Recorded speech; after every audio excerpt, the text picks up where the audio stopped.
Assalamualaikum warahmatullahi wabarakatuh. Nama saya Putri Rahmadani dari Agribisnis A. Di video ini saya akan menjelaskan materi tentang pendidikan anti korupsi. Yang pertama, kita akan membahas tentang pengertian korupsi.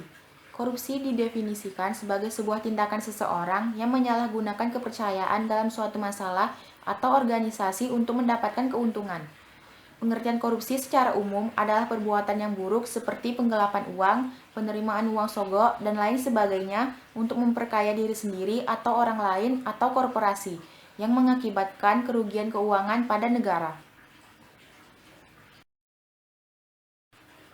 Adapun bentuk tindakan korupsi yaitu yang pertama, suap menyuap. Suap merupakan suatu hadiah, penghargaan, pemberian, atau keistimewaan yang dijanjikan dengan tujuan merusak pertimbangan atau tingkah laku, terutama dari seseorang yang dianggap pejabat publik. Bentuk tindakan korupsi selanjutnya yaitu penggelapan dalam jabatan. Penggelapan merupakan suatu tindakan tidak jujur dengan menyembunyikan barang atau harta orang lain oleh satu orang atau lebih tanpa sepengetahuan pemilik barang dengan tujuan untuk mengalih milik, menguasai, atau digunakan untuk tujuan lain. Selanjutnya yaitu pemerasan. Pemerasan berasal dari kata extortion dalam bahasa Inggris yang berarti pemerasan dengan memfitnah. Pemerasan dapat dikatakan bentuk korupsi yang paling mendasar, karena pelaku memiliki kekuasaan dan menggunakannya untuk memaksa orang lain untuk memberikan atau melakukan sesuatu yang dapat menguntungkan dirinya. Selanjutnya yaitu perbuatan curang. Perbuatan curang merupakan ketidakjujuran dan ketidakadilan terhadap suatu hal. Dalam konteks bentuk korupsi ini, perbuatan curang dapat diartikan sebagai tindakan tidak jujur seseorang terhadap apa yang seharusnya dilakukan. Bentuk tindakan korupsi selanjutnya yaitu kepentingan dalam pengadaan. Pengadaan merupakan proses, cara, atau tindakan untuk menyediakan dan mengadakan. Pada konteks ini, pengadaan yang dimaksud adalah pengadaan barang dan jasa yang dibutuhkan untuk operasional sebuah instansi. Dan proses pengadaan ini dapat juga melibatkan pihak ketiga sebagai pemasok melalui mekanisme tender. Tender merupakan tawaran untuk mengajukan harga, memborong pekerjaan, ataupun menyediakan barang.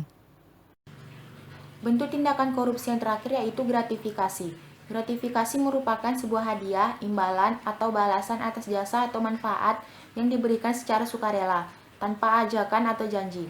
Pada dasarnya, gratifikasi ini tidak mengandung unsur korupsi, selama tindakan ini tidak menimbulkan kecurangan.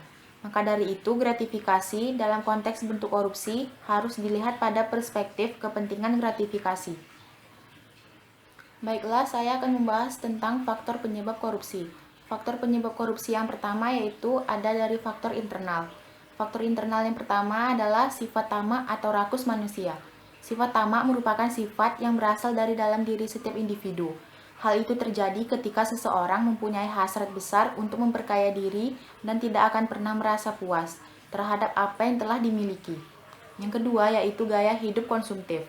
Pada era modern ini, terutama kehidupan di kota-kota besar, merupakan hal yang sering mendorong terjadinya gaya hidup konsumtif. Oleh karena itu, apabila perilaku konsumtif tidak diimbangi dengan pendapatan yang memadai, maka hal tersebut akan membuka peluang seseorang untuk melakukan korupsi. Faktor internal yang ketiga yaitu moral yang kurang kuat. Seseorang yang mempunyai moral lemah cenderung mudah tergoda untuk melakukan tindakan korupsi. Godaan itu biasa berasal dari atasan, teman setingkat, bawahan, atau pihak lain yang memberi kesempatan untuk melakukan korupsi. Faktor penyebab korupsi selanjutnya yaitu faktor eksternal. Faktor eksternal yang pertama yaitu dari faktor politik. Politik merupakan salah satu sarana untuk melakukan korupsi. Hal ini dapat dilihat ketika terjadi instabilitas politik atau ketika politis mempunyai hasrat untuk mempertahankan kekuasaannya. Yang kedua, ada faktor hukum. Hukum bisa menjadi faktor terjadinya korupsi dilihat dari dua sisi. Di satu sisi dari aspek perundang-undangan dan di sisi lain dari lemahnya penegak hukum. Hal lain yang menjadikan hukum sebagai sarana korupsi adalah tidak baiknya substansi hukum. Mudah ditemukan aturan-aturan yang diskriminatif dan tidak adil, rumusan yang tidak jelas dan tegas sehingga menumbuhkan multitafsir. Faktor eksternal selanjutnya yaitu faktor ekonomi. Faktor ekonomi juga merupakan salah satu penyebab terjadinya korupsi. Hal itu dapat dilihat ketika tingkat pendapatan atau gaji yang tidak cukup untuk memenuhi kebutuhannya. Maka seseorang akan mudah untuk melakukan tindakan korupsi demi terpenuhinya semua kebutuhan. Selanjutnya yaitu faktor organisasi. Organisasi dalam hal ini adalah organisasi dalam arti yang luas, tidak hanya organisasi yang ada dalam suatu lembaga, tetapi juga sistem pengorganisasian yang ada di dalam lingkungan masyarakat. Faktor-faktor penyebab terjadinya korupsi dari sudut pandang organisasi meliputi kurang adanya teladan dari pemimpin, tidak adanya kultur organisasi yang benar, sistem akuntabilitas di instansi pemerintah kurang memadai, manajemen cenderung menutupi korupsi di dalam organisasi, dan lemahnya pengawasan. Selanjutnya, kita akan membahas dampak dari korupsi. Yang pertama, dampak korupsi terhadap aspek ekonomi. Tindakan korupsi akan menghambat jalannya kegiatan perekonomian di suatu negara, karena para pelaku ekonomi akan merasa dirugikan dan enggan melakukan kegiatan ekonomi, sehingga akan berdampak pada perkembangan ekonomi suatu negara dan menimbulkan banyak permasalahan di sektor perekonomian. Di antaranya yaitu penurunan produktivitas dan lambatnya pertumbuhan ekonomi. Yang kedua, rendahnya kualitas barang dan jasa produksi bagi publik. Yang ketiga, menurunnya tingkat pendapatan suatu negara.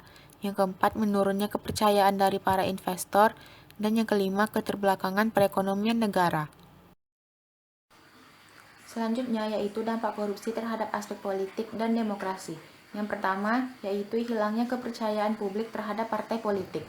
Biaya politik yang tinggi bisa membahayakan terhadap partai politik itu sendiri, karena hal itu bisa menjadi salah satu pendorong seseorang untuk melakukan korupsi. Oleh karena itu, apabila partai politik sudah dikenal dengan anggotanya yang melakukan korupsi, maka publik tidak akan percaya jika partai tersebut menang dalam suatu pemilihan. Selanjutnya yaitu munculnya pemimpin yang korupsi. Politik money merupakan salah satu penyebab para pemimpin melakukan korupsi, karena banyaknya pengeluaran dana atau uang yang dia gunakan ketika menjadi calon, berimbas pada bagaimana dana tersebut kembali, sehingga jalan yang ia lakukan adalah dengan korupsi. Yang ketiga yaitu hancurnya kedaulatan rakyat.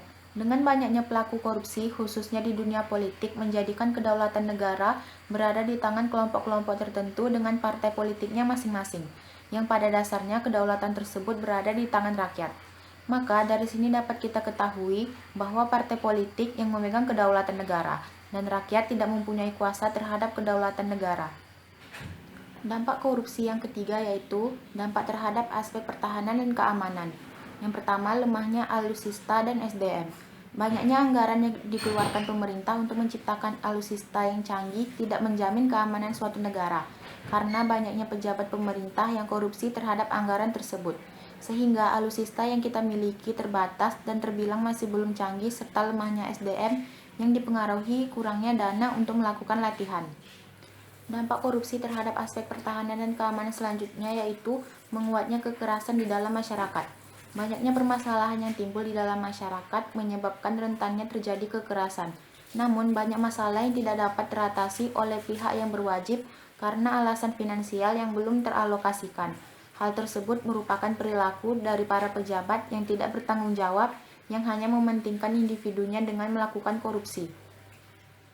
Selanjutnya kita akan membahas upaya pencegahan korupsi. Upaya yang pertama yaitu upaya preventif. Upaya preventif adalah usaha pencegahan korupsi yang diarahkan untuk menghilangkan atau meminimalkan faktor-faktor penyebab atau peluang terjadinya korupsi. Upaya preventif dapat dilakukan dengan cara yang pertama, pemberlakuan berbagai undang-undang yang mempersempit peluang korupsi. Yang kedua, pembentukan berbagai lembaga yang diperlukan untuk mencegah korupsi. Misalnya, Komisi Pemeriksa Kekayaan Penyelenggaraan Negara atau KPKPN. Yang ketiga, pelaksanaan sistem rekrutmen aparat secara adil dan terbuka. Yang keempat, peningkatan kualitas kerja berbagai lembaga independen masyarakat untuk memantau kinerja para penyelenggara negara. Yang kelima, kampanye untuk menciptakan nilai anti korupsi secara nasional. Yang kedua, ada upaya detektif. Upaya detektif adalah usaha yang diarahkan untuk mendeteksi dan mengidentifikasi terjadinya kasus-kasus korupsi dengan cepat, tepat, dan biaya murah sehingga dapat ditindaklanjuti. Upaya detektif dapat dilakukan dengan cara, yang pertama perbaikan sistem dan tindak lanjut atas pengaduan masyarakat. Yang kedua, pemberlakuan kewajiban pelaporan transaksi keuangan tertentu. Yang ketiga, pelaporan kekayaan pribadi, pemegang jabatan dan fungsi publik. Yang keempat, partisipasi Indonesia pada gerakan anti korupsi dan anti pencucian uang di masyarakat internasional. Yang kelima, peningkatan kemampuan aparat pengawasan fungsional pemerintah atau APFP atau Satuan Pengawas Intern atau SPI dalam mendeteksi tindak pidana korupsi. Yang ketiga, ada upaya represif. Upaya represif adalah upaya yang diarahkan agar setiap perbuatan korupsi yang telah diidentifikasi dapat diproses secara cepat, tepat, dengan biaya murah, sehingga kepada para pelakunya dapat segera diberikan sanksi sesuai peraturan perundang-undangan yang berlaku. Upaya represif dapat dilakukan dengan cara, yang pertama, pembentukan badan atau komisi anti korupsi. Pemerintah pada tahun 2003 telah membentuk Komisi Pemberantasan Korupsi atau KPK. Yang kedua, melakukan penyidikan, penuntutan, peradilan, dan penghukuman koruptor besar. Yang ketiga, penentuan jenis-jenis atau kelompok-kelompok korupsi yang diprioritaskan untuk diberantas. Yang keempat, meneliti dan mengevaluasi proses penanganan perkara korupsi dalam sistem peradilan pidana secara terus-menerus. Yang kelima, pemberlakuan sistem pemantauan proses penanganan tindak pidana korupsi secara terpadu, dan publikasi kasus-kasus tindak pidana korupsi beserta analisisnya.